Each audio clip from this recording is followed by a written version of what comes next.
Hope isn't a dream, it's a decision. In a world flooded with bad news, choosing a better future may be the most radical act you can take. Hi, I'm Scott Knoll, editor of DreamForge magazine.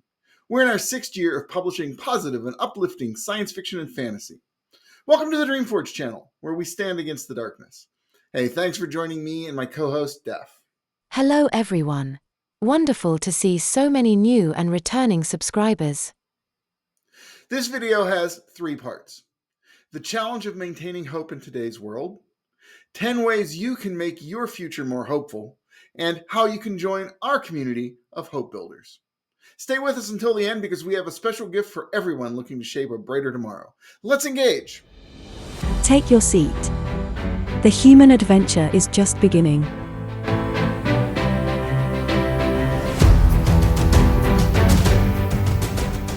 It's all too easy to get caught up in the cycle of negativity that dominates our screens and conversations. Whether it's climate anxiety, political division, or technological fears, the future can often look bleak. But at DreamForge, we believe hope isn't naive, it's necessary. Hope isn't the absence of struggle, it's the quiet strength that engages with the world and looks forward to better. It's the deep faith that most people, at their core, are kind, compassionate, and ready to lift up others. Hope sees challenges clearly, yet still believes in solutions and in us. Hope isn't a daydream. It is active, not passive. Hope requires imagination, commitment, and community. In science fiction and fantasy, we often see worlds transformed by individuals making choices that ripple outward to create change. What can you do to make your future more hopeful? Today we'll share 10 practical ways you can cultivate hope in your own life and contribute to a more positive, collective future. These aren't abstract concepts, but actionable strategies that you can try on for size. See what works best for you, and if you have your own strategies, tell us in the comments. We want to learn from you too. Let's dive into our 10 ways to make your future more hopeful, and for each one, we'll take a cue from some of my favorite science fiction and fantasy. The world isn't going to be exactly the way any of us want it to be. We must accept that we cannot browbeat or bully our way into a better world. Real progress comes not from trying to keep everyone in line according to our beliefs, but from finding common ground despite our differences. I love this first point because it reminds us that hope requires humility. Imagine trying to run a business where you only serve people who agree with you on every issue. That probably wouldn't be very successful. Rage may feel satisfying in the moment, but it can't build a world of lasting value in humanity. For our fiction example, we're taking The Devil in the Dark from Star Trek, the original series, 1967, episode 25. If you remember, the Enterprise crew is called to Janus 6, where a creature, the Horta, has been killing miners. Initially, the miners want to destroy it, driven by fear and anger. However, Captain Kirk and Spock, through a mind meld, discover the Horta is protecting its eggs, destroyed unknowingly by the miners. Instead of resorting to force, they negotiate a solution where the Horta can live and the miners can continue their work, illustrating that progress comes from understanding, not bullying. Here's a quote. Spock, after the mind meld, states, "The Horta is not a monster. It's a mother protecting its young." This is the pivotal moment that shifts the crew's approach from rage to empathy. This episode exemplifies avoiding the rage response by showing how dialogue and empathy can resolve conflicts, a lesson applicable to modern societal divisions. This is a fascinating perspective shift. Instead of seeing those who disagree with us as enemies, what if we approach them with the same curiosity we would an alien species? It's not about agreeing with everyone, but appreciating that others have their own valid worldviews, worthy of respect, even when their values seem so opposite to our own. Just like in Star Trek, where we might not appreciate the battle-steeped worldview of the Klingons or the fascist society of the Romulans, but where humanity stood its ground, defended its principles, and learned to live alongside these hostile cultures, respect them in certain ways, and find practical areas where collaboration was possible. Honestly, many people would give aliens more of a break than their neighbor across the street. This approach transforms potential conflict into an opportunity for growth and understanding. For our fiction example, we take Stranger in a Strange Land by Robert A. Heinlein from 1961. Valentine Michael Smith, born on Mars during a failed Earth mission and raised by the native Martian species, returns to Earth as an adult. With no human cultural conditioning, he views Earth society as truly alien, approaching it with curiosity rather than judgment. His journey includes the founding of the Church of All Worlds based on Martian principles and exemplifying how seeing others' worldviews as fascinatingly different rather than wrong can foster mutual understanding despite profound differences. Published in 1961, this novel won the Hugo Award, reflecting its impact on sci-fi. Smith's perspective shift encourages us to see those who disagree with us as fascinating rather than enemies, promoting dialogue over conflict. The book's exploration of cultural otherness aligns with contemporary discussions on diversity, making it a timeless example. Hope requires action. While we can't individually change the entire world, we can bring integrity and positivity to our corner of it. The utopian vision of shows like Star Trek isn't about the absence of challenges. It's about humans working together to overcome them. This reminds me that hope isn't passive. It's about choosing to act, even in small ways, rather than just worrying. Sometimes it might seem like you're trapped by circumstance and that acting out might be impossible. But often it's a matter of thoughtful action, like playing a gambit in chess that sets up your opponent for a fall. Let's take a look at our next example. This is one of my favorites. It's from The Measure of a Man, which was Star Trek The Next Generation, Season 2, Episode 9. When Starfleet demands that Data is to be dismantled for study, Commander Riker is ordered to argue that he's property, not a person. Riker is Data's friend and is put in a seemingly impossible position, yet he uses this opportunity to indirectly help Data. From the start, Riker presents a devastating case against Data, dramatically shutting him off in the courtroom and removing his arm to show that he's only a machine.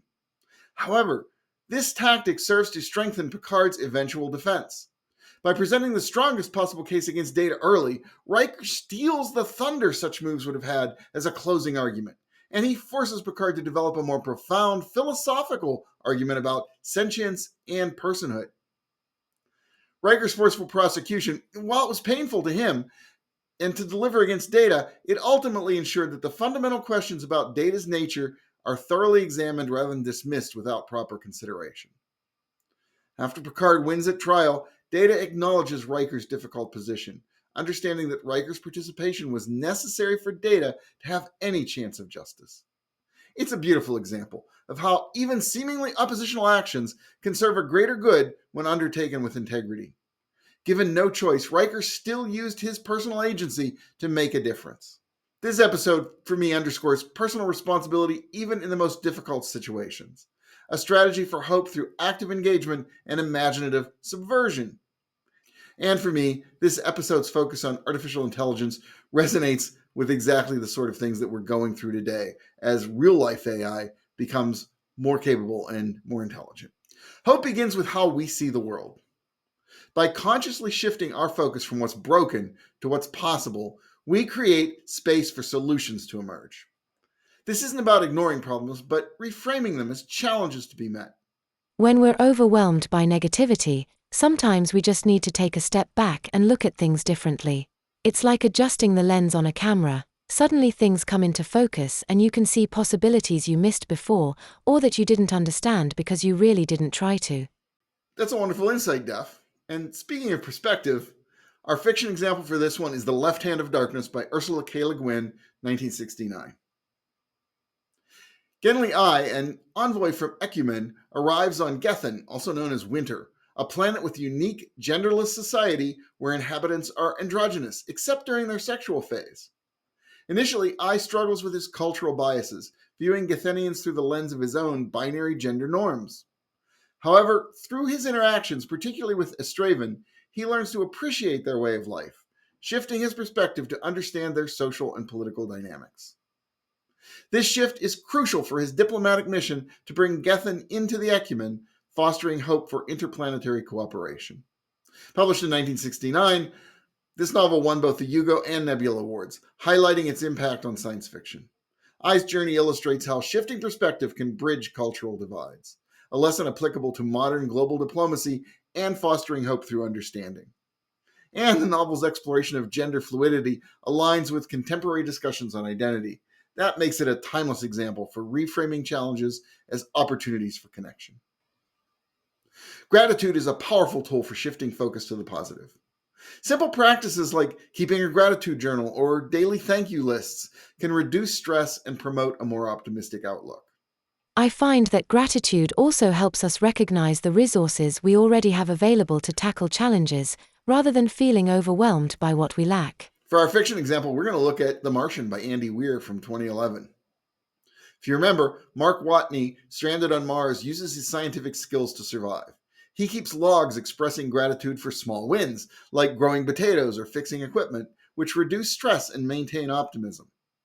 This practice is actually crucial for his mental resilience, showing how gratitude can foster hope in isolation.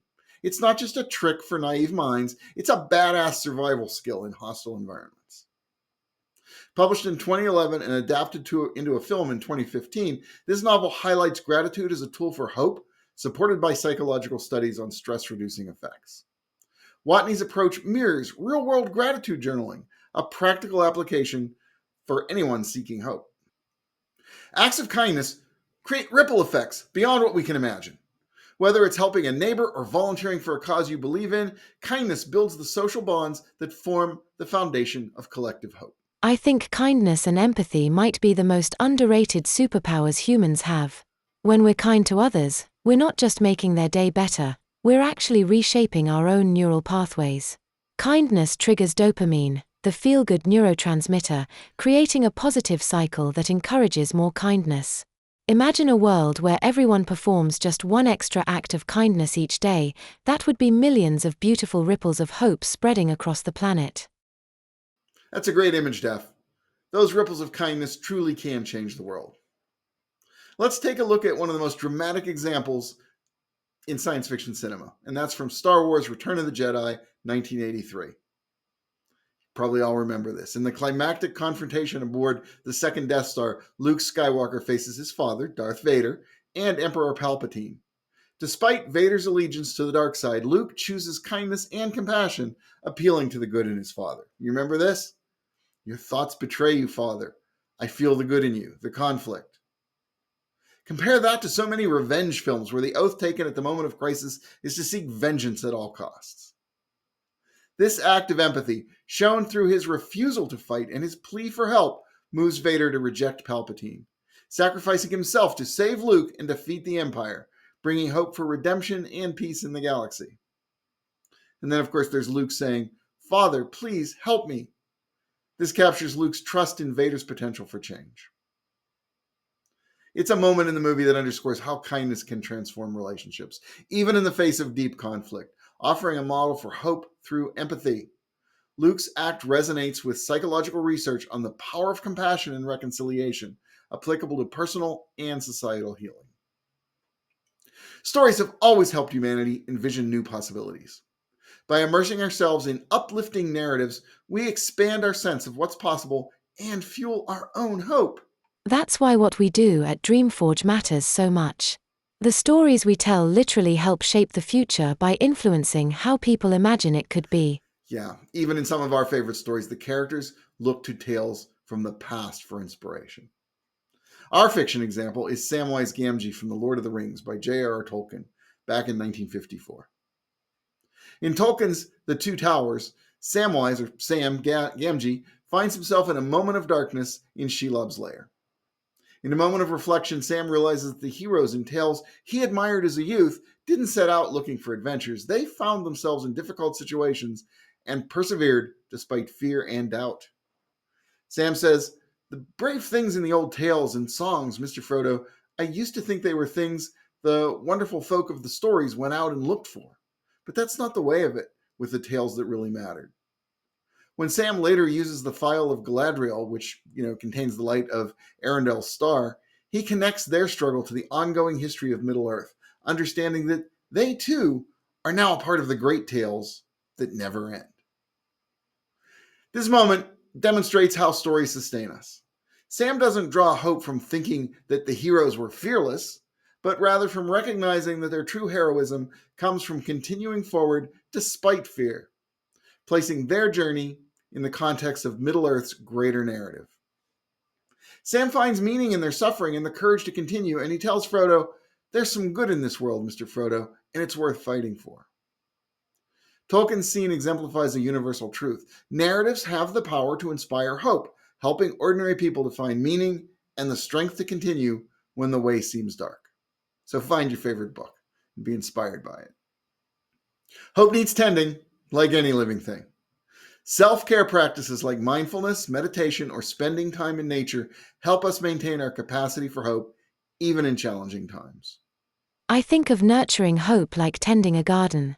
You can't just plant seeds and walk away. You need to water them, make sure they get sunlight, and protect them from harsh conditions. The same goes for hope. Daily practices like meditation and walking in peace or thoughtfulness create a protective greenhouse where your hope can flourish even when the outside world seems cold or stormy. Great metaphor, Def. For our fiction example on this one, we're going to use Dune by Frank Herbert, 1965. Can you tell how old I am from all my examples? All right. Paul Atreides on the desert planet Arrakis uses Bene Gesserit meditation techniques to control his emotions, maintaining inner strength. This self-care practice, like mindfulness, helps him sustain hope, crucial for leadership and survival in adversity. Hey, there have been times in my life where I actually used Paul's mantra, and I have it memorized to this day. I must not fear. Fear is the mind killer. Fear is the little death that brings total obliteration. I will face my fear. I will permit it to pass over me and through me. And when it has gone past, I will turn the inner eye to see its path. Where the fear is gone, there will be nothing. Only I will remain. Published in 1965, this novel's focus on inner practices resonates with modern self-care trends, offering a sci-fi perspective on nurturing hope. Paul's training illustrates how personal rituals can build resilience applicable to modern contemporary stress management. We weren't meant to face the future alone. By building communities around shared hopes and values, we multiply our collective ability to create positive change. This reminds me of how termites can build structures taller than the Burj Khalifa, relative to their size, of course. They accomplish this not because any single termite is extraordinary, but because they work together with a shared purpose. I'm not sure I'll back you up on the insect metaphor, but I get your point. For our fiction example, let's use Firefly, one of my favorites of all time. The crew of the spaceship Serenity, including Captain Malcolm Reynolds, Wash, Zoe, Jane, and the rest, consist of diverse outcasts and fugitives in a future universe dominated by the oppressive Alliance. They form a tight-knit community based on mutual respect and support, working together through adventures and struggles. Their unity provides hope for survival and freedom, exemplified in moments like their decision to help the townspeople in the episode The Train Job and their collective efforts in Out of Gas. This is my crew. These are my friends. I don't leave my friends behind. Mal's quote highlights their community and their commitment to one another. The crew's dynamic of a found family mirrors real-world communities formed in adversity, offering lessons for fostering resilience and hope. This is perhaps one of the most difficult. Take the long view. Hope requires patience and perspective. By taking the long view of human progress, we can see that many seemingly insurmountable problems of the past have been overcome through persistence and collaboration. These 10 strategies aren't just about feeling better, they're about becoming more effective agents of positive change in the world. Exactly. And one of the surest ways to trick yourself into despair is to assume the difficulties of the current moment will last forever, or that only immediate resolutions are of any value. For our fiction example, let's take Foundation by Isaac Asimov, all the way back to 1951. I wasn't born yet then, so just found it later. Harry Seldon predicts the Galactic Empire's fall and creates the Foundation to preserve knowledge, planning over the centuries to shorten a dark age that he knows is coming from 30,000 years to only 1,000 years. This long-term strategy requires patience, showing how big picture thought and persistence can lead to certain progress. In the real world, the Sagrada Familia, a famous basilica in Spain, illustrates this kind of thinking. It began construction in 1882 and is scheduled for completion in 2026, when it will be the tallest church in the world. 144 years in development, one of the longest mega projects in the history of the world. Never give up, never surrender. Published in 1951, Asimov's Foundation series takes the long view and aligns with historical examples of gradual societal change, not just lengthy construction projects. Offering a hopeful perspective at the scale of centuries, Selden's plan illustrates the importance of strategic patience, and that's applicable to climate change and other long-term issues that we face today. Hey, now that we've explored 10 ways to make your future more hopeful, I'd like to invite you to join our community of hope builders. At DreamForge, we're not just publishing stories. We're nurturing a community of people who believe in humanity's potential to overcome challenges and create a better tomorrow. That's right. And there are so many ways you can help out. Visit our website at dreamforgemagazine.com to read all of our stories for free. Subscribe to our print or digital editions to support our mission. Join the Dreamcasters writing group if you're a writer interested in crafting hopeful narratives. Hey, and then you can support us on Ko-fi or Kickstarter to help us keep publishing free fiction online. Or subscribe to this YouTube channel, it's right down there, and share our videos with those who might need a dose of hope. And don't forget to comment below with your favorite way to cultivate hope in a world that seems challenged by the dark. I really appreciate all of you being here. Thank you for staying with me this far. You deserve the great collection of short stories we have in issue 19 of DreamForge Anvil, our digital issue, all human written and more engaging and imaginative than you've seen in a long time. Just go to and use the coupon code 19 each and other that you see on the screen and get a free digital copy of our latest issue in EPUB, MOBI, and PDF formats. Until next time, bye-bye. It's been great talking with you today. Bye-bye.